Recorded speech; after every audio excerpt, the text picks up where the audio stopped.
ipapaliwanag ko lang hindi ho, tulad ho ng mga sinasabi ng iba, hindi po sa akin mapupunta yung 300,000. Huwag nga kayong fake news. Kaya ako nabubwisit sa inyo eh. Hindi ho sa akin mapupunta ang 300,000. Yung po ay multa niya sa gobyerno, sa batas, sa korte dahil sa kanyang ginawang krimen. Mga kababayan, maliwanag multa niya yon sa ginawa niyang krimen para hindi siya makulong, pinagmumulta ng 300,000.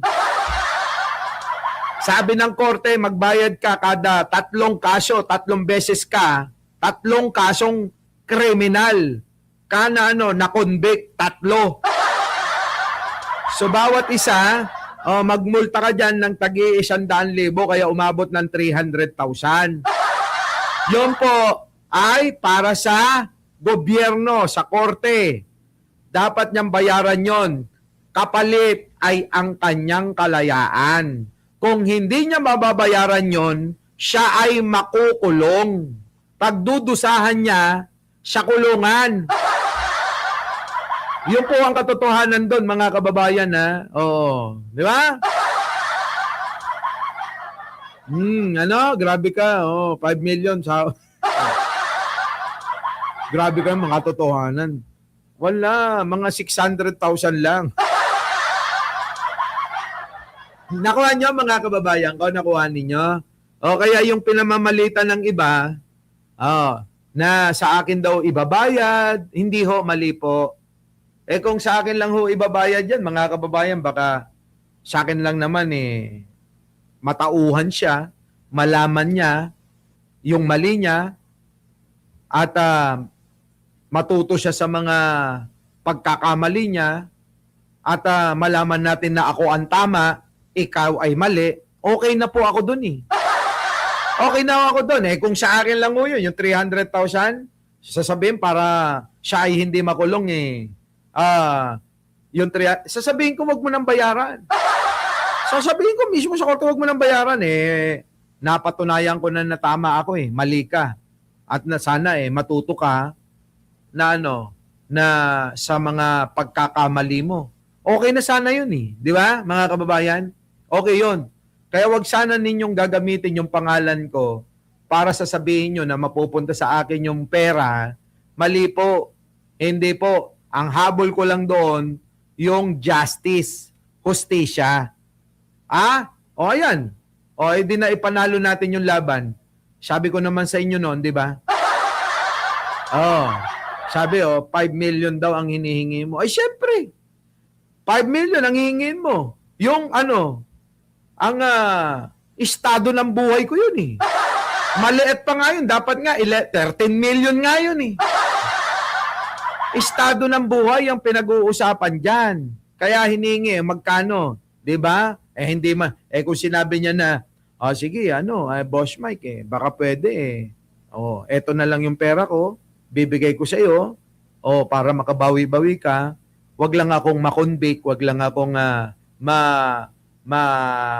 hatulan ng krimen na eto. Ngayon, mga kababayan ko, di ba sana, eto lang talaga yung pera ko Bakit? Ganun ba akong tao? Siyempre, sasabihin ng abogado ko, may abogado ko ang kliyente ko ay sinira mo. Di ba? Sinira mo ang kliyente ko. Ang kliyente ko, hindi basta-basta to. Ano ang pagkatao mo? Magkano yung pagkatao mo? Yun, mga kababayan ko. Ako pa nga nagsabi sa abogado, Attorney, masyado namang malaki ang 13 million para sa pagkatao niya. Diba? Magkano? Kahit siguro mga 5 million. Baka kaya niya na yun kung sabihin niya na hulug-hulugan niya. Mga kababayan, ako? Wag lang akong makonvict. Baka magbabayad na lang ako ng 10 million. Mga kababayan, wag lang akong makonvict sa isang kaso. Na alam ko na mali ako. Halimbawa, hinabla ko. Ay, alam ko mali ako. Nagawa ko to. Oo. Sir, madam, babayad na lang po ako ng 10 milyon para hindi na ho tayo, hindi na tayo umabot sa husgado at maglaban pa tayo doon. Di ba? Alam mo namang mali ka. Alam mong may ginawa kang kasalanan. Magpakumbaba ka. Di ba? Handa ako magbayad ng 10 milyon para lang hindi masabing kriminal. Di ba? Di ba? Di ba mga kababayan? Di ba? Tama! Ang galing daw to. Oo nga. Yun yun. So ngayon alam nyo na. Ulitin ko sa mga naliligaw, marami nagtatanong sa akin. Sabing ganun Boss Mike, sa'yo pala mapupunta yung 300,000. Hindi ho. Hindi ho sa akin mapupunta yung 300,000. Okay? Yung 300,000, doon po multa niya po doon sa batas. Sa nilabag niyang batas. Di ba? Nagugulat nga ako mga kababayan. Pati ba naman pati ba naman dyan questionin bakit ganun ang desisyon? Di ba no mga kababayan? Yun, ganun. Ay nako.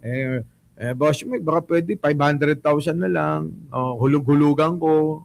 Kukunin ko muna ito sa mga di ba? Mga bayad sa akin, sa mga vlog ko. Di ba? Pwede naman akong ganun Tapos magpa-public apology na ako. Liliwanagin ko mga kababayan. Baka akala ng iba ginipit ko yung tao. Alam niya yan, hindi ko ginipit yan. Marami hong lumapit sa akin na mga tao na ina-arbor siya. Pagbigyan ko na raw, ganyan, patawarin ko na raw. Mga kababayan ko, sa akin, ano sasabihin ko? Di public apology na lang. Tapos okay na ako. Di ba? Yun lang di sana hindi siya nagka-problema na ganyan. Hindi siya na-convict na kriminal. Di ba? May mga drama pa mga kababayan na hindi naman ako pumatay.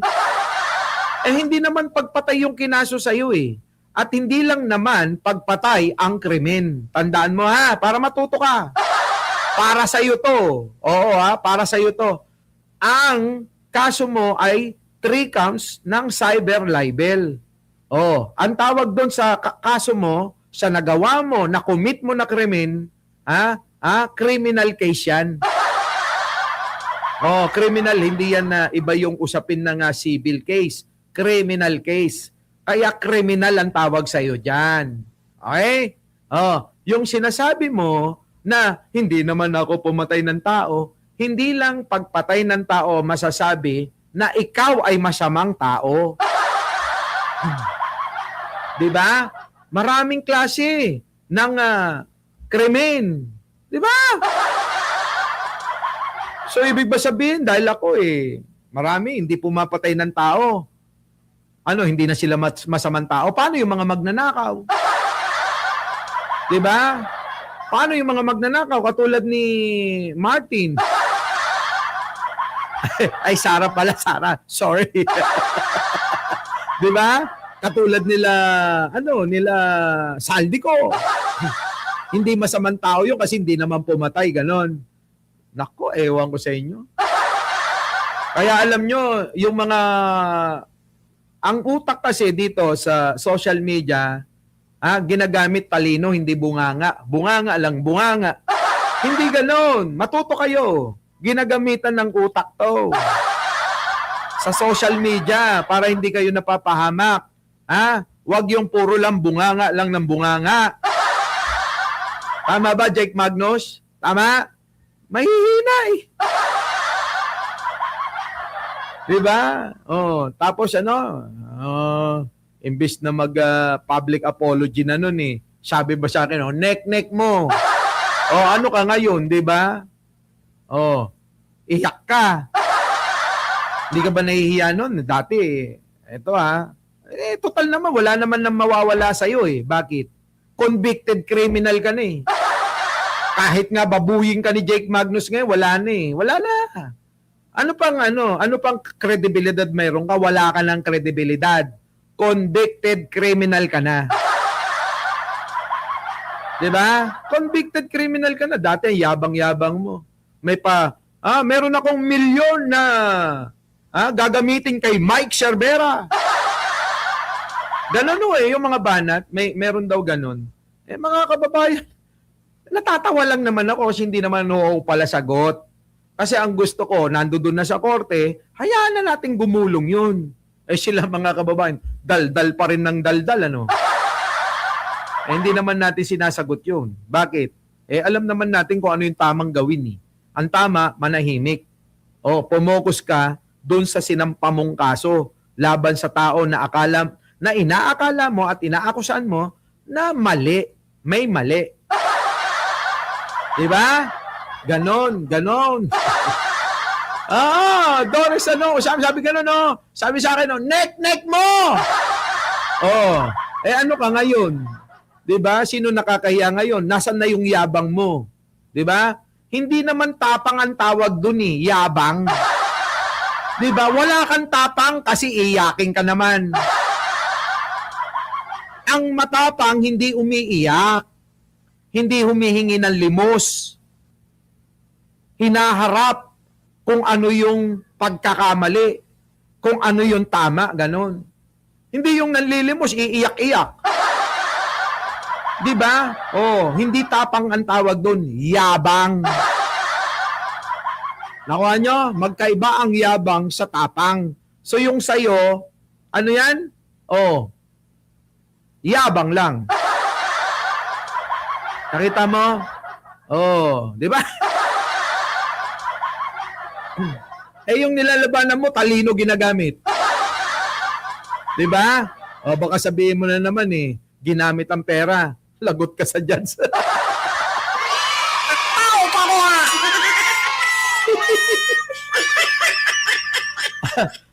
Di ba ay tiyan ano? Wala, mga kababayan Hindi ko ba malaman bakit kailangan pang sa publiko yung mga bagay na tapos na. Nasintensyahan ka na. Sige pa rin ang, di ba, dakdak sa social media na ganito. Parang inapi ka ba? Di ba dumaan na sa tamang proseso? Tanggapin mo na. Di ba? Yan, yun na nga, panay pa, kuda niya, ganyan. Siyempre, kailangan gamitin ang social media, magpaawa, para makakuha ng simpatya, para, baka mamaya ginagawa mo pang hanap buhay yan, ha? Di ba, mga kababayan? Baka naman ginagamit mo pang hanap buhay yan. Di ba? Hindi na tawag diyan hingi ng limos. Nang i-scam ka na kapag kaganon. Tama, di ba, mga kababayan?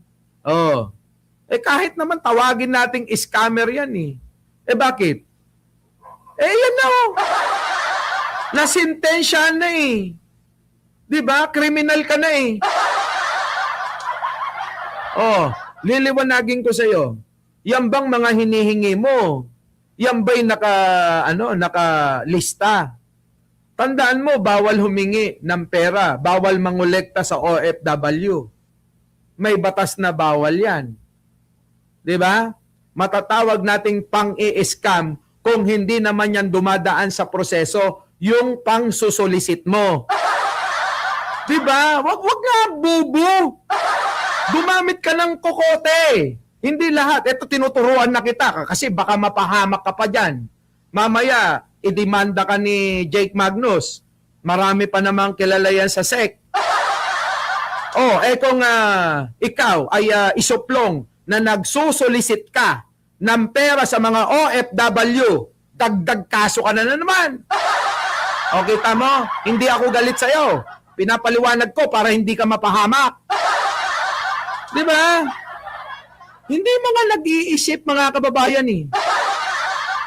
Yan ang sinasabi ko sa inyo na kulang talaga sa kokote. Manahimik ka. Pwede kang humingi na lang pasikreto. Di ba? Sisekreto mo na lang ng ganito. Ganyan, chat mo na lang. Okay, pwede ba tumawag? O, chat mo, boss, pwede ba tumawag? O, yan, o. Tapos, kausapin mo na lang ng ng ganito. Ganyan, no? Yan, no? Yan, ganyan. Kakausapin mo ng ganon. Boss, kasi kailangan ko na 300,000. Diba? Secret lang. Sikretohin mo na lang. Hindi yung binulgar mo eh. Lagot ka kay attorney pag nalaman yan. Tama, mga kababayan? Tama ba? Oh. Tanda mo bigyan kita ng example. Si Mangusin, nadali dyan. Nagsusulisit sa mga OFW, bawal yan. Tama, mga kababayan, bawal. Bawal yan. Online nga ako naman sekretohin mo na lang yung mga malalapit sa'yo. Huwag na yung broadcast mo pa. O kung ako sa'yo, burahin mo na yung mga pinagla-live mo na yan. Baka magamit na naman sa'yo. Ayan tinuturuan na kita. Diba? Tinuturuan na natin Nagmamalasakit tayo. Di ba mga kababayan? Nagmamalasakit tayo.